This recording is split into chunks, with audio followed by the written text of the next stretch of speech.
For me, French was always outside of home. The moment I would cross the door, like I would walk outside, that was it. That was French. And inside the home, it was always Spanish. That was like uno, two, three, cat. I would speak to my friend in Korean. I would ask him, what did you say in Korean? Like, 뭐라고? I had only spoken English, so then I got to elementary school and I was placed into French classes with French-speaking students, and I had no idea what they were saying either. I do like the bill in terms of integration, right? So making sure people are able to function in a society that is predominantly French. Yeah. I really love French. Like it's my first language. I love reading in French.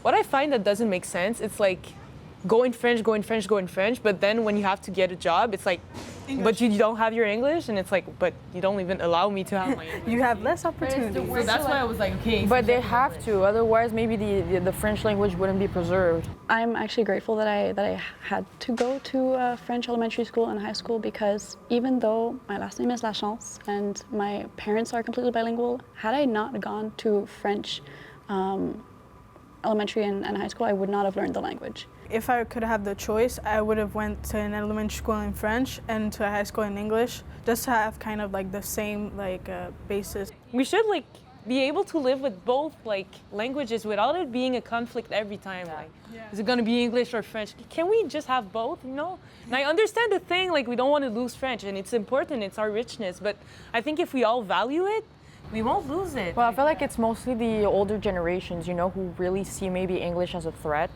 more than maybe a gain or something that people, like, because the younger generations see French, English as a win-win situation. You got people telling you speak French, and on the other side, you got your family telling you speak Arabic. So you as a child, you're forced to speak both languages, meaning that you're forced to speak, to keep both cultures and to be some sort of a hybrid in terms of Quebec culture, you know?